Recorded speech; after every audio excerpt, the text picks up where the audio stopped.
Bismillahirrahmanirrahim. Alhamdulillahi alamin. Wassalatu wassalamu ala asyrafil anbiya'i wal mursalin Sayyidina Maulana Muhammad wa ala alihi wa sahbihi ajma'in. Qala al-musannif al-imam al-allamah al-habib Ahmad bin Zain bin Alawi al-Habsyi rahimahullah, nafa'ana bi'ulumih. Summa qala radiyallahu anhu wa nafa'ana bih.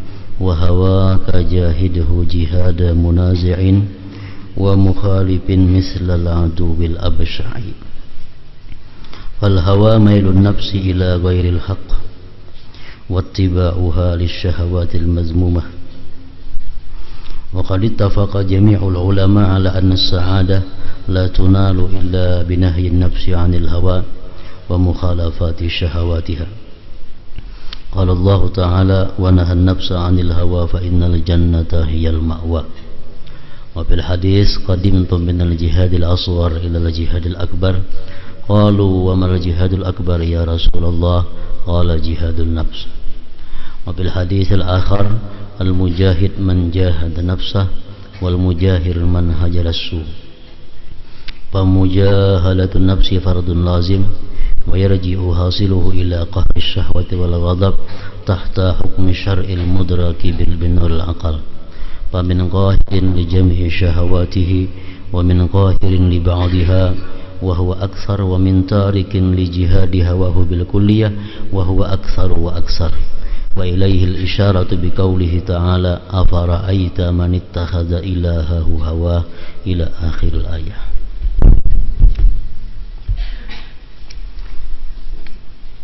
Makna daripada kalam Al-Allamah Al-Habib Ahmad bin Zain bin Alawi Al-Habsyi rahimahullah. Mujahadah wa hawaka jahiduhu jihada munazi'in wa mukhalifin mislal aduwil absha'i.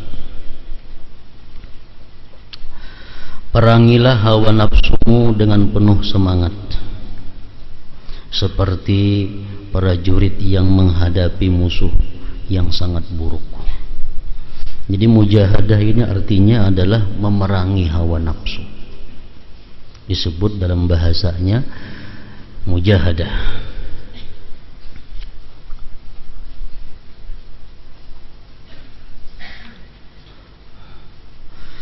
Hawa adalah, pengertian hawa adalah kecenderungan nafsu untuk memperoleh segala sesuatu yang tidak benar dan mengikuti berbagai keinginan buruk. Itu yang disebut dengan hawa. Hawa nafsu. Artinya hawa itu mengajak kepada nafsu untuk selalu berbuat hal-hal yang dilarang oleh Allah Subhanahu wa ta'ala. Orang yang berjihad mampu melawan keinginan hawa nafsunya, itulah disebut dengan mujahid, orang yang berjihad dengan jihadun nafsi.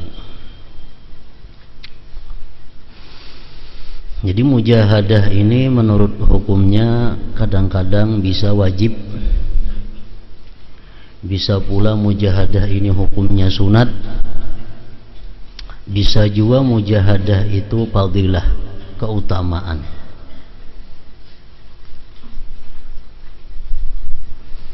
Mujahadah yang wajib itu adalah sesuatu nafsu yang mengajak kita kepada perbuatan haram. Nah, di situ kita wajib hukumnya mujahadatun nafsu, memerangi nafsu itu. Di mana nafsu kita mengajak kita untuk berbuat sesuatu yang dilarang oleh Allah. Nah, di saat itu kita wajib jihadun nafsi, memerangi nafsu. Hawa nafsu kita mengajak kepada berbuat, memandang yang haram. Waktu itu hawa nafsu kita mengajak kita kepada memakai pakaian yang haram.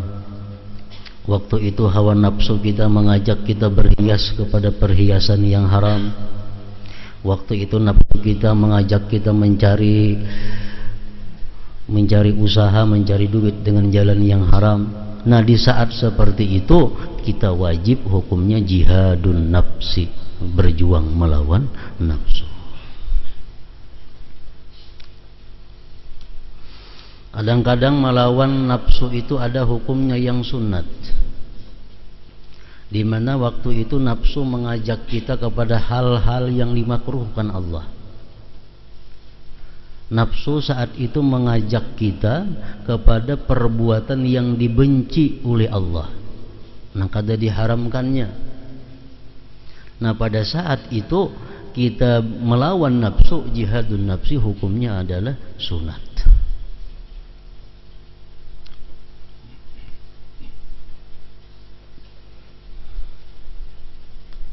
Umpamanya nafsu kita malas untuk salat berjamaah,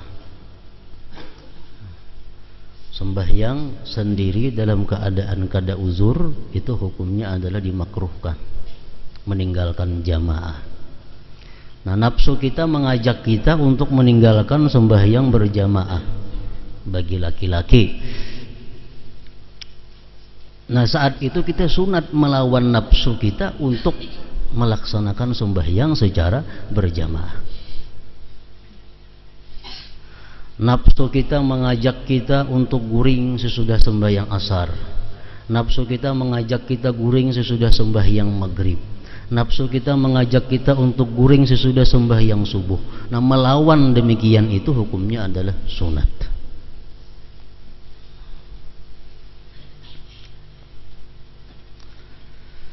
Nah, kemudian ada lagi mujahadatun nafsi, berjuang melawan nafsu ini yang hukumnya fadilah. Artinya bukan wajib, bukan sunat, tapi satu keutamaan yang membawa kepada manfaat yang sangat besar.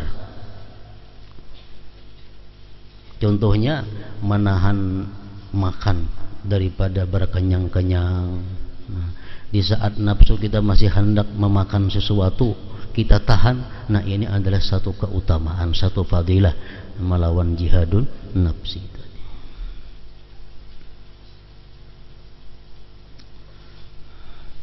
Hawa adalah kecenderungan nafsu untuk memperoleh segala sesuatu yang tidak benar dan mengikuti berbagai keinginan buruk. Setiap ibadah itu bertentangan dengan hawa. Setiap ibadah yang kita lakukan itu bertentangan dengan hawa nafsu. Karena hawa nafsu ini adalah dia bertolak belakang dengan ibadah. Makanya ibadah itu dalam hadis disebutkan as-sawab biqadri ta'ab. Artinya pahala yang diperoleh dengan beribadah itu sesuai dengan kesusah payahannya. Makin susah payah kita melakukan ibadah, makin banyak pahalanya. Kenapa? Sebabnya karena tentu kita makin banyak perjuangan melawan hawa nafsu. Jadi ibadah itu mesti berlawanan dengan hawa nafsu.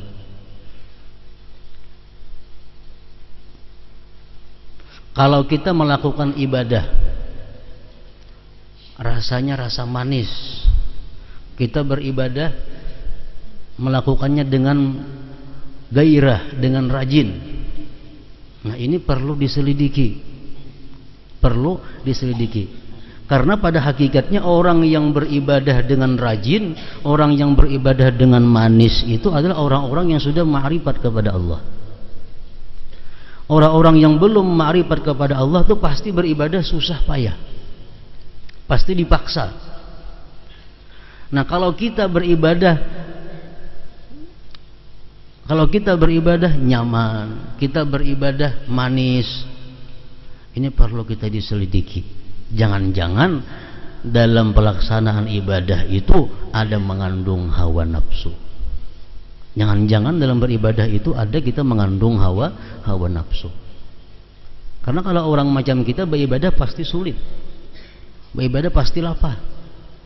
Sekarang kenapa hari ini aku beribadah bergairah, hari ini aku beribadah nyaman? Perlu diselidiki.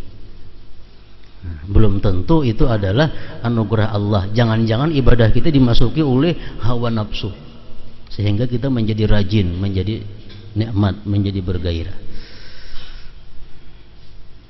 Jadi ibadah pada dasarnya adalah bertolak belakang dengan hawa nafsu. Al-Quran mengatakan alladzina yunfiquna bisarra'i wad-dharra wal kazimin al-ghaiza wal 'afina 'anil nas wallahu yuhibbul muhsinin. Ini contoh ibadah.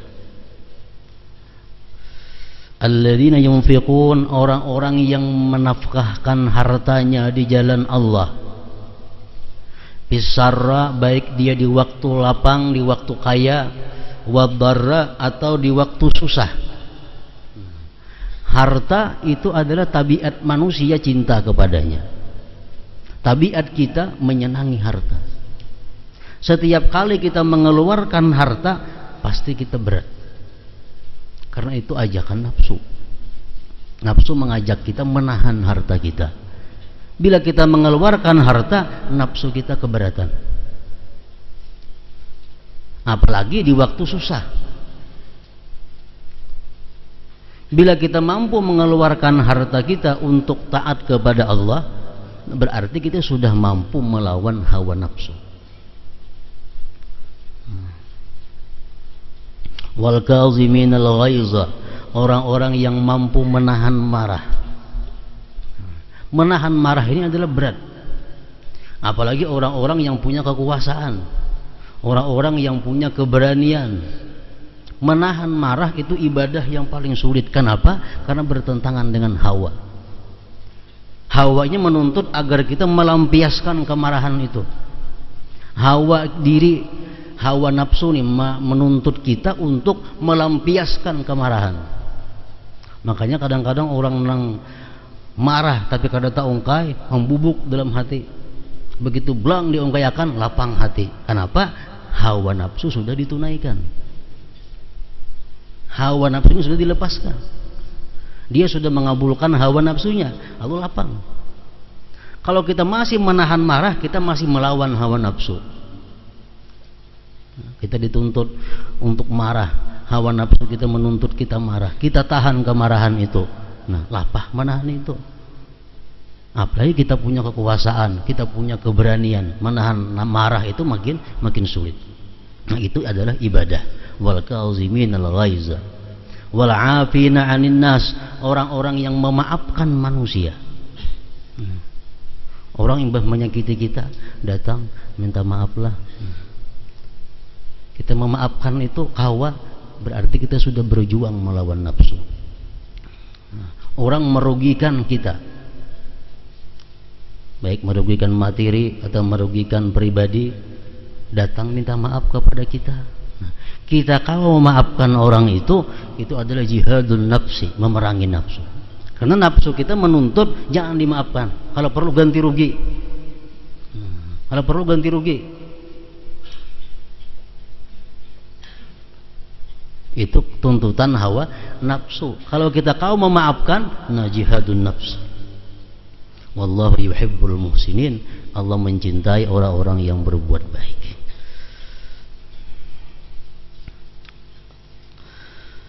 Para ulama sepakat bahwa kebahagiaan tidak akan dicapai.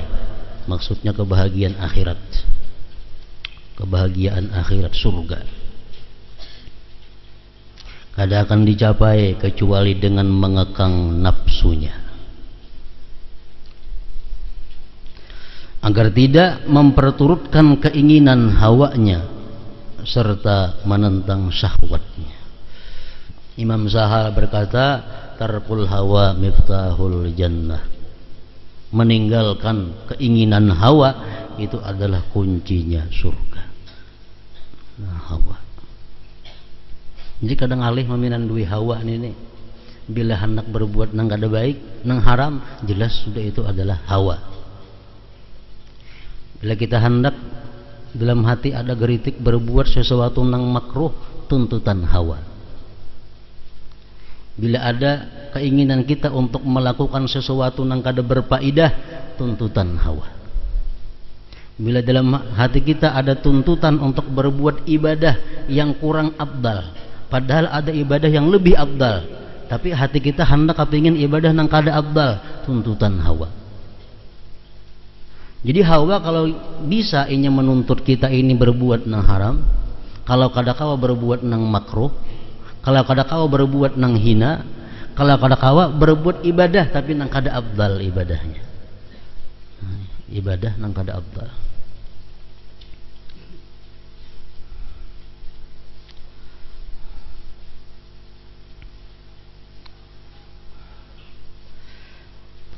Allah Ta'ala mewahyukan wa nahan nafsa anil hawa fa innal jannata hiyal ma'wa, dan menahan diri dari keinginan hawa nafsunya, maka sesungguhnya surgalah tempatnya.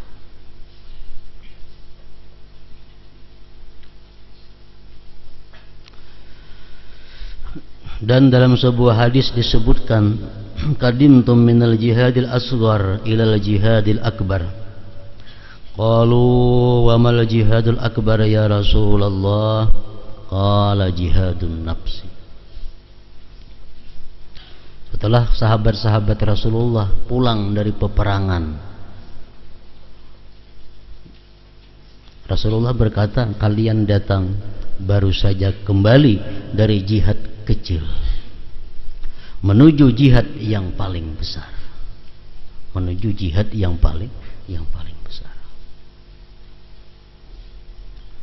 Jadi umpamanya kita hendak sembahyang malam ini, hendak sembahyang sunat 100 rakaat. Malam ini hendak sembahyang sunat 100 rakaat. Nah, waktu kita melakukan sembahyang sunat 100 rakaat itu adalah masih disebut jihad asghar, jihad kecil. Orang nang kada biasa sembahyang sunat 100 rakaat disuruh sembahyang sunat 100 rakaat, tentu merasa takajud. Wah, banyaknya 100 rakaat sembahyang. Padahal kada sampai 2 jam. Tapi nafsu kita merasa itu sesuatu yang sangat berat kalau sembahyang 100 rakaat semalaman. Nah, kita gawi sembahyang 100 rakaat itu adalah jihad yang kecil. Sudah tuntung kita 100 rakaat tuntung, nah mempertahankan nang 100 ini agar jangan sampai rusak, itu merupakan jihad yang lebih besar lagi. Nah, kadang-kadang kita bangga, sudah kawa sembahyang 100 rakaat, karena bisukan bagi saya kisah malam tadi aku sembahyang 100 rakaat kemana-mana. Nah, ini menahan nafsu jangan sampai membuka hal-hal seperti itu, jihad yang lebih berat daripada jihad yang melakukannya itu. Nah, seperti itu biasa disampaikan oleh seorang guru yang membimbing, yang mendidik muridnya. Ujar guru, ikam hari ini atau malam ini baca ini, baca ini, baca ini, bukunya banyak. Nah, lalu si murid membaca dengan susah payah, dengan susah payah, berhasil. Itu namanya jihad yang kecil. Nah, sudah tuntung menyelesaikan itu, apalagi si murid ini dalam melaksanakan amalan itu ada mendapatkan hal-hal yang ajaib daripada Allah. Nah, ini mempertahankan, menyembunyikan hal seperti itu ada jihad yang lebih besar, jihad yang lebih berat. Menahan nafsu daripada mengisahkan amal kepada orang lain, mengisahkan keistimewaan kepada orang lain, itu adalah jihad yang paling besar. Kalian baru saja kembali dari jihad kecil menuju jihad yang paling besar. Para sahabat bertanya, apakah jihad yang paling besar itu wahai Rasulullah? Beliau sallallahu alaihi wasallam menjawab, jihad memerangi hawa nafsu. Orang hendak naik haji, ini susah payah, mulai mengeluarkan duit, belajar manasik, berpisah anak, berpisah rumah, berpisah usaha, berpisah kawan, berpisah kendaraan, berpisah kebun, dan semua anang disenangi. Dalam perjalanan naik haji susah payah sampai dia berhaji. Ini ngarannya adalah jihad asghar, jihad kecil. Sudah tuntung inya berhaji, selesai dia berhaji, bulik ke kampung, jihad akbar. Mempertahankan haji ini berat, lebih berat daripada melaksanakan hajinya. Kenapa sebabnya? Karena orang yang naik haji itu kalau amaliyahnya sama dengan sebelum haji, itu menunjukkan hajinya belum mabrur. Orang yang haji mabrur itu adalah orang yang sesudah naik haji peningkatannya jauh ibadah kepada Allah Subhanahu wa taala. Nah, itu ngarannya jihad yang lebih besar, jihad yang lebih sulit.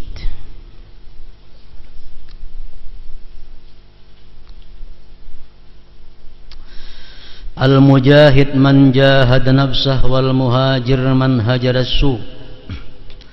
Mujahid adalah orang yang berjihad melawan nafsunya. Itu yang disebut mujahidin. Mujahidin sebenarnya adalah orang yang berjihad melawan nafsunya. Dan muhajir adalah orang yang berhijrah meninggalkan keburukannya. Kalau kita biasa melakukan maksiat A misalnya, sekarang sudah kawa meninggalkan maksiat A, itu ngarannya kita muhajir, orang yang hijrah. Orang yang hijrah. Jadi hijrah itu artinya bukan hanya meninggalkan negeri ke negeri yang lain, tapi hijrah itu pada hakikatnya adalah meninggalkan perbuatan jahat menuju kepada perbuatan yang diridai oleh Allah Subhanahu wa taala. Nah, itu inti daripada hijrah. Jadi kalau kita mengingat pelajaran-pelajaran yang dahulu yang ditulis oleh para ulama-ulama tasawuf, bahwa mujahadah ini adalah langkah-langkah seseorang yang menjalani jalan Allah untuk bisa musyahadah, menyaksikan Allah Subhanahu wa taala. Mereka menyebutkan bahwa mujahadah ini adalah langkah yang kelima yang mesti dilakoni oleh orang yang hendak musyahadah kepada Allah Subhanahu wa taala. Dalam pelajaran dahulu kita masih ingat, yang pertama yang kita lakukan adalah musyaratah. Musyaratah artinya berjanji kepada diri untuk berbuat kebaikan, meninggalkan yang jahat. Musyaratah, berjanji. Seorang murid biasanya sesudah sembahyang subuh dan sesudah maghrib itu melakukan musyaratah, perjanjian kepada diri. Jadi mbak sembahyang subuh kita pandiri diri kita, kita berjanji hari ini. Napa janjinya? 1, sembahyang berjamaah. 2, napa janjinya? Hari ini jangan berdusta. 3, napa janjinya? Hari ini jangan hendak menggibah orang. 3, napa janjinya? Hari ini jangan hendak memandang mendengar yang haram umpamanya. Terserah kita napa hendak kita ulah perjanjian kepada diri kita. Itu ngarannya adalah musyaratah. Tiap bisukan, tiap imbah maghrib, seorang murid itu adalah selalu mensyaratkan sesuatu kepada dirinya, supaya nafsu ini jangan lapas bebas sebebas-bebasnya. Syaratkan, musyaratah ngarannya. Itu langkah yang pertama. Hari ini kada hendak keluar rumah umpamanya. Hari ini hendak begadang di kamar saja seharianan membaca Quran. Terserah napa nang kita hendak kita syaratkan kepada nafsu kita. Tergantung nang kita perlukan. Misalnya kebiasaan kita kebuju memandang nang haram, nah kita syaratkan kepada nafsu hari ini jangan hendak memandang nang haram. Nah, itu langkah pertama, musyaratah. Langkah kedua apa lagi? Murakabah. Murakabah artinya apa? Imbah kita mensyaratkan, menjanjikan sesuatu kepada diri kita, itu mesti murakabah, mesti diintai. Ini nafsunya mesti diintai. Jadi mulai bisukan sejak kita berjanji itu sampai kena imbah maghrib, kita intai terus nafsu kita nih. Adalah melanggar perjanjian-perjanjian yang kita janjikan bisukan tadi. Kita ada melihat haram, nafsu. Kan tadi sudah berjanji kada hendak melihat haram. Orang azan di masjid, nafsu. Kan berjanji tadi sembahyang berjamaah. Nah, itu murakabah. Selalu diintai nafsu kita terhadap apa yang dijanjikan. Itu ngarannya murakabah, mengintai.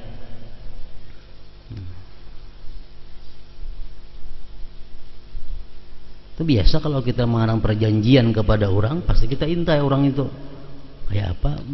Perjanjian dijalankannya atau ada? Itu ngarannya muraqabah. Harus diintai. Kayaknya sampai mbah maghrib hanya diadakan apa? Muhasabah, diadakan perhitungan. Diadakan perhitungan. Kita hitung misalkan tadi mulai berjanji, adakah mata memandang nang haram? Adakah telinga mendengar nang haram? Adakah mulut mendengar nang haram? Sampai yang berjamaah tadi zuhur, asar, maghrib biris sajakah? Sunat-sunatnya biris sajakah? Nah, sesuai perjanjian. Ini ngarannya adalah muhasabah, hitung, menghitung. Nah, sesudah kita menghitung itu, ada pelanggaran-pelanggaran nafsu, ada pelanggaran-pelanggaran terhadap janji yang kita janjikan sesudah sembahyang subuh. Sampai sembahyang subuh kita berjanji karena melihat nang haram, tapi nyatanya tadi imba asar ada melihat nang haram. Tadi janji sembahyang berjamaah, nyatanya zuhur kada sembahyang berjamaah. Berarti nafsu kita ada mengadakan pelanggaran-pelanggaran terhadap janji. Nah, mengapa yang selanjutnya dilakukan oleh seorang murid ini adalah mu'aqabah, mengambil tindakan kepada nafsunya, mengambil tindakan kepada nafsu, mengambil hukuman kepada nafsunya. Hukumannya itu apa? Tentu yang lebih berat daripada yang dijanjikan. Ikam tadi sembahyang zuhur kada berjamaah, berarti ikam malam ini harus sembahyang sunat 40 rakaat gantiannya. Nah, itu artinya mu'aqabah, memberikan tindakan kepada nafsu. Ikam tadi memandang nang haram pada kamarian, ikam dihukum, wahai mata, malam ini membaca Quran 100 ayat. Nah, itu artinya adalah mu'aqabah. Ini langkah-langkah kalau orang hendak musyahadah kepada Allah. Ditindak nafsu yang melanggar itu ditindak. Nah, kemudian sesudah kita menindak, memberikan hukuman-hukuman kepada nafsu tadi, diperlukan apa? Diperlukan mujahadah. Nah, mujahadah ini tadi kita mbah maghrib sudah memutuskan ikam zuhur kada berjamaah harus gantinya 40 rakaat. Ikam tadi memandang nang haram, gantinya malam ini membaca Quran 100 ayat. Nah, menunaikan ini diperlukan mujahadah, diperlukan perjuangan melawan nafsu. Ini ngarannya adalah mujahadah. Nah, jadi langkah-langkahnya itu melalui musyaratah dahulu, hanya muraqabah, hanya muhasabah, hanya muaqabah, hanya mujahadah. Nah, bila kita kawa melaksanakan macam itu, kita bisa musyahadah, menyaksikan Allah Subhanahu wa ta'ala dengan mata hati kita di dalam dunia ini. Itu jalannya.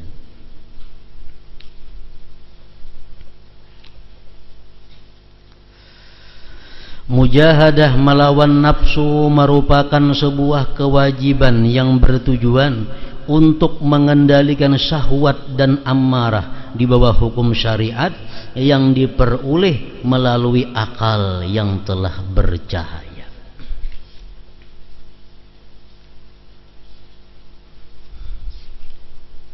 Mujahadah melawan nafsu merupakan sebuah kewajiban yang bertujuan untuk mengendalikan syahwat dan amarah di bawah hukum syariat.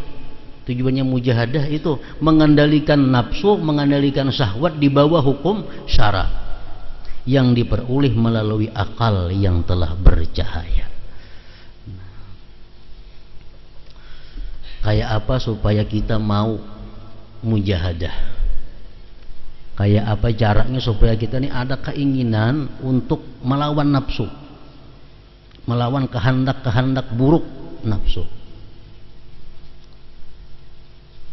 Imam Ghazali memberikan pelajaran, ada beberapa hal ujar Sidin supaya kita ini ada terbuka untuk mujahadah, supaya terbuka untuk mujahadah.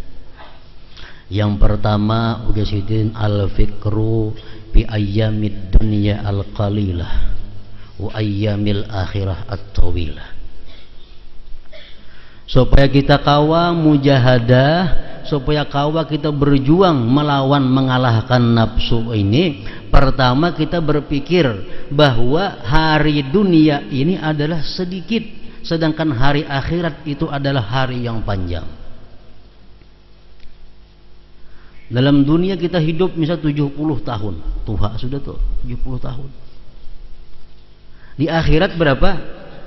Nah, satu hari di akhirat itu lawasnya 50.000 tahun dunia. 50.000 tahun dunia sama sehari akhirat. Itu Quran mengatakan demikian. Khamsina alfa sanah, 50.000 tahun. Sama sehari dalam akhirat. Jadi kalau kita di akhirat disiksa cuma 2 hari, umpamanya di akhirat disiksa 2 hari aja, berarti berapa? 100.000 tahun dunia. Kayak apa pedihnya menyandang. Siksanya kada terlalu berat, misal talingahnya dikapit kayak orang Badum itu nah. Tapi 100.000 tahun kapitan itu kada bepaculan. Nah kita membayangkan itu 2 hari disiksa di akhirat sama lawan 100.000 tahun dunia. Jadi kita beribadah, kita melawan nafsu dalam dunia seumur 70 tahun itu tidak ada apa-apanya kalau dibanding kenyamanan atau penderitaan di akhirat. Di akhirat kita dapat kenikmatan 2 hari, 100.000 tahun nikmatnya. Nah pertama itu. Jadi ini barangkali Imam Ghazali mengatakan bisa membuka hati kita untuk wani melawan nafsu. Wani melawan nafsu. Melawan nafsu ini kada ada risikonya, kada ada, cuma lapah. Mempacang garing kada, pacang mati kada. Melawan hawa nafsu cuma paling-paling lapah. Itu melawan hawa nafsu. Berpikir kehidupan dunia yang sedikit ini dan kehidupan akhirat yang lawas. Makanya ada hadis yang mengatakan orang yang mulai direnakakan sampai mati hidupnya dalam kenikmatan. Dalam kenikmatan. Mulai lahir sampai mati orang ini apa yang dikehendakinya ada nikmat luar biasa. Begitu mati orang ini dimasukkan ke neraka sedetik diangkat. Ingatlah yang bahari dalam dunia hidup nyaman, senang, kedingat lagi. Kenapa? Hanya semenit dimasukkan ke dalam neraka, begitu pedihnya siksa neraka. Semenit hari neraka itu berapa tahun hari kita ini? Orang yang mulai lahir sampai mati hidupnya selalu menderita. Penyakit silih berganti, macam-macam menderita. Sampai mati menderita. Begitu sampai di akhir masukkan di dalam surga, semenit disuruh pulang keluar takuni engkau dalam dunia sewalah menderita hidup kada pernah menderita. Nah, kenapa? Karena hanya semenit masuk ke dalam surga. Nah ini memikirkan hal-hal ini mungkin bisa membuka hati kita untuk melawan nafsu. Yang kedua, menjadi Imam Ghazali memikirkan tentang mujahadahnya orang-orang yang terdahulu. Rabi'atul Adawiyah Rabi'atul Adawiyah sudah habis Isya, sudah sih tuntung Isya, sembahyang Isya, tuntung makan, sudah masuk kamar ambil pasahapan sampai subuh. Demikian pula seorang perempuan ngarannya Syahwanah.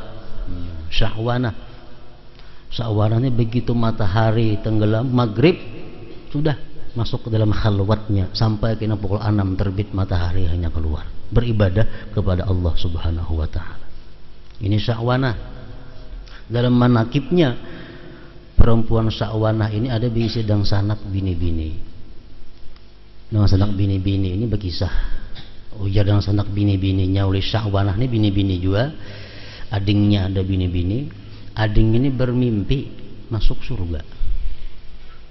Mimpi masuk surga. Lalu di surga itu ada pengumuman, wahai ahli surga supaya berdiri. Kita menyambut orang yang sangat diagungkan oleh Allah Subhanahu wa taala. Demikian pengumuman di surga. Jadi orang surga berdiri semuaan. Jadi ujar si perempuan tadi, siapa nang datang nih? Kira-kira orang agung nih kayak apa orangnya? Sekalanya nang muncul adalah Sya'wanah. Sya'wanah. Nang sanak seorang. Nah, sampai di surga Sya'wanah diberikan sesuatu nang bisa membuatnya terbang kemana-mana dalam surga.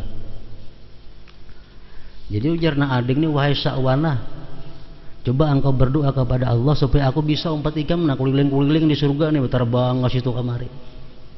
Ujar Sya'wanah, ikam kada usah aku doakan lawan Tuhan, cukup ikam lawan hawa nafsu engkau pasti bisa berbuat semaunya di dalam surga ini. Nah, Sya'wanah orang yang mulai maghrib sampai kini terbit matahari beribadah kepada Allah Subhanahu wa ta'ala. Ali Zainal Abidin sembahyangnya 1000 rakaat, orang dahulu 1000 rakaat, ada tentang 500 rakaat. Nah, itu mujahadah.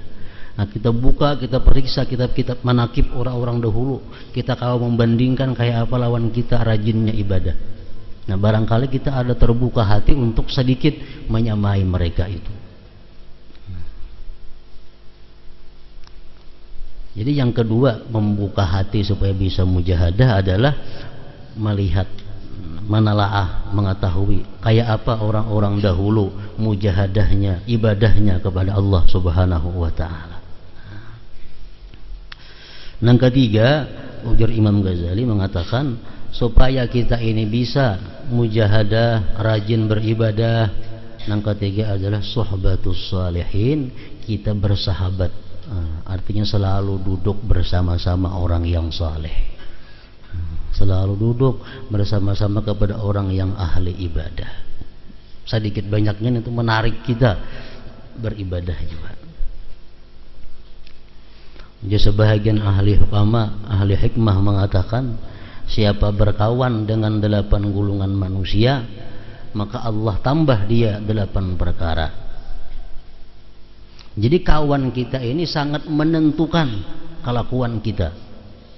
Orang nang hari-hari kita gauli, orang hari-hari nang kita kawani duduk bersamanya sangat menentukan akhlak kita. Supaya kita bisa mujahadah, rajin beribadah, kada ada jalan lain mesti rancak bakawan, bakumpul sekedudukan dengan orang-orang yang saleh. Ya, sebagian hukama mengatakan man jalasa ma'al agniya zadahullahu hubbad dunya war ragbata fiha. Orang-orang yang duduk, orang-orang yang berkawan dengan orang yang kaya, Allah tambah di dalam hatinya itu hubbud dunia, dan ingin suka pada dunia. Kalau kita kawan hari-hari orang nang sugih aja, duduk bersama-sama orang nang sugih, ke situ kamari berjalan lawan orang nang sugih, otomatis di hati kita ada masuk hubbud dunia, cinta kepada dunia. Hendak berisi macam inya, hendak berisi pakaian macam nang inya pakai, hendak makan nang macam inya makan, hendak berisi rumah nang inya diami. Karena kita hari-hari berkawan orang nang kaya. Wa man jalasa ma'al fuqara zadahullahu syukra war ridha bi kismatillahi ta'ala. Siapa-siapa nang suka berkawan, duduk bersama-sama orang yang fakir. Kita kawan hari-hari orang fakir, masih tu kamari beserta orang fakir. Nah, akibatnya apa? Allah berikan kita syukur dan ridha dengan yang diberi Allah. Masih itu kemarin kita bakalan orang yang lebih fakir daripada kita. Kita bisa beda motor, kita bisa beda, syukur kita. Nah, kalau kita rancak bakawan sekedudukan lawan orang fakir, akibatnya apa? Kita bersyukur kepada Allah. Inya lebih sakit daripada kita, inya lebih kurang daripada kita. Kita tentu syukur. Wa man jalasa ma'as sultan zadahullahu al-kibra wa qasawatal qalb. Orang yang selalu duduk dengan sultan, orang yang selalu duduk dengan raja, ini bakawan raja ketujuh, kawan-kawannya orang-orang pejabat tinggi aja, kasih tu kemari lawan pejabat. Nah, kalau yang behilang ke rumah pejabat, yang datang ke rumahnya kalau behilang ya pejabat juga. Nah, orang nang macam ini hatinya sombong. Akibatnya hatinya sombong dan keras hati.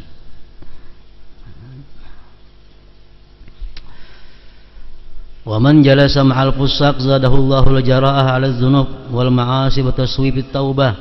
Orang yang suka berkawan orang fasik. Ini partnernya orang-orang fasik. Nang datang ke tokonya rancak orang-orang fasik. Kalau nya hilang kawadah kawan-kawannya orang fasik.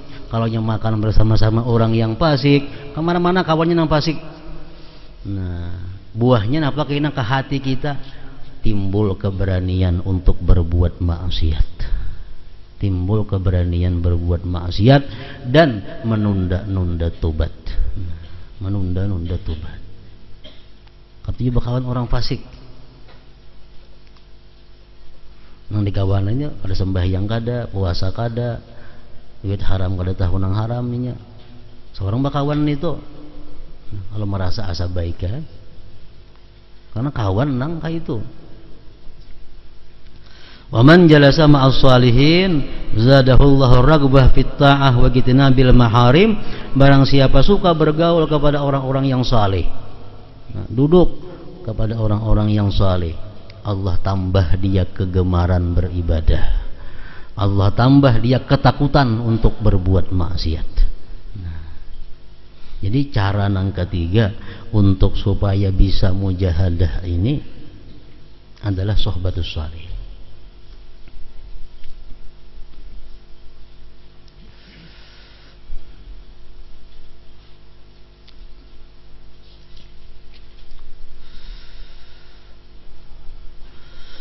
Di antara manusia ada yang mampu mengekang semua syahwatnya. Artinya di antara manusia ada yang mampu mengendalikan hawa nafsunya di bawah hukum syariat. Ada sebagian kecil manusia yang kawa mengendalikan hawa nafsunya di bawah hukum syariat. Artinya kalau kita hendak sesuatu, lihat di syariat boleh kada. Kalau boleh gawi, kalau kada digawi. Nah, ada sebagian manusia yang kawa demikian. Tetapi kebanyakan dari mereka hanya mampu mengendalikan sebagian saja. Dan yang paling banyak adalah orang yang sama sekali tidak berusaha memerangi nafsunya. Ini yang paling banyak. Kada ada perhatian, kada ada perjanjian dengan hawa nafsunya. Hawa nafsu disilahkan bebas sebebas-bebasnya dalam dirinya. Kalau ada pelanggaran, kada ditindak, kada dihukum.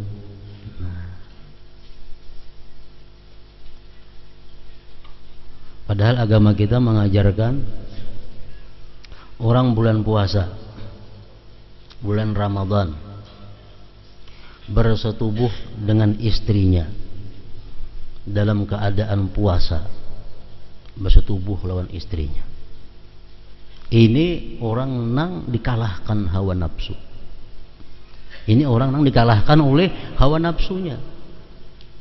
Allah mengajarkan kepada kita apa? Memberi hukuman. Hukumannya apa? Puasa 2 bulan berturut-turut, menjarai nafsu ini. Itu ngarannya hukuman. Jadi orang yang bersetubuh di bulan Ramadan tanpa uzur, tanpa ada alasan membolehkannya, dihukum oleh agama apa? Puasa 2 bulan berturut-turut. Misal sudah 55 hari, pacah sehari, batal ke 55 harinya. Mesti berturut-turut 2 bulan itu. Nah, itu hukumannya. Nah, demikian pula halnya terhadap maksiat-maksiat lain yang kita langgar, kita mesti memberi tindakan kepada nafsu kita yang berat-berat seperti itu.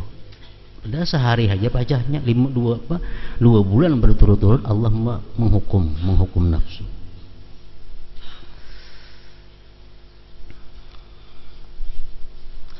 Dan yang paling banyak adalah orang yang sama sekali tidak berusaha memerangi nafsunya. Sebagaimana wahyu Allah berikut, ara'aita man ittakhadha ilahahu hawa. Tidakkah kau lihat wahai Muhammad keburukan orang yang menjadikan hawa nafsunya sebagai Tuhannya. Orang yang bertuhan hawa nafsu artinya apa? Orang yang selalu mengabulkan apa yang dikehendaki hawa nafsunya. Itu Tuhannya hawa nafsu. Rasulullah mengatakan salasun muhlikat, 3 perkara yang membinasakan diri kita. Pertama, ujar Nabi kita, syuhun muta', sifat kikir yang ditaati. Nafsu kita, diri kita kikir nih nah. Jadi kikir jangan ngeluarkan duit, ditaati. Itu adalah sifat yang membinasakan manusia. Yang kedua apa? Wahawan muttaba', hawa nafsu yang selalu diikuti, kada disaring dengan saringan syariat hukum Allah. Artinya mung kada tahu betahun ada sesuatu yang dihadapi hawa nafsu kita mendorong untuk itu, cuma kita ragu boleh kada, nak betahun bila kada boleh kita tahan hawa nafsu, jangan, itu kada boleh. Nah ini hari ini kita kawal mengendalikan hawa nafsu. Oh pakaian ini bagus, pakaian ini mewah, memakai ini bagus, lihat bang hukum syariat baik kada, boleh kada, ugas kada boleh. Nah kita kawal menahan itu, nah ngarannya kawal mengendalikan hawa nafsu. Yang kedua, hawa-hawan muttaba', hawa nafsu yang selalu diikuti. Yang ketiga, wa i'jabul mar'i bi nafsih, ujubnya seseorang dengan dirinya. Orang sudah mengaku di mana-mana dia yang paling takwa, orang sudah mengaku di mana-mana dia yang paling alim, orang di mana-mana sudah mengaku dia yang paling saleh, dia mengaku di mana-mana dialah orang yang paling banyak ibadah kepada Allah. Nah, takjub kepada dirinya. Bila ada demikian itu adalah sifat yang membahayakan. Sayyidina Umar bin Khattab mengatakan, kalau ada orang yang berkata ana alim, aku adalah alim, ya Sayyidina Umar, fa'lam annahu jahil, ketahuilah bahwa itu orang jahil. Dia merasa mengaku aku alim. Sayyidina Umar katakan bahwa dia itu adalah jahil. Andai kata dia tidak jahil, dia tidak mengata dirinya alim. Kalau ada orang yang berkata ana taqi, aku orang yang takwa, ya Sayyidina Umar fa'alam, ketahui annahu fajir, bahwa dia orang yang durjana. Ada mengaku aku orang yang takwa, aku orang yang bersih, aku orang yang selamat, fa'alam annahu fajir, itu orang adalah durjana. Wa man qala ana min ahlil jannah fa'alam annahu min ahlin nar. Ya Umar bin Khattab, bila ada orang yang mengaku bahwa aku adalah ahli surga, ketahuilah itu orang sebenarnya ahli neraka. Nah, kenapa itu? Karena itu i'jabul mar'i bi ra'yihi, sudah ujub seseorang itu dengan pikirannya, dengan dirinya. Itu yang membahayakan manusia. Nah, kemudian mengisi waktu dengan ibadah.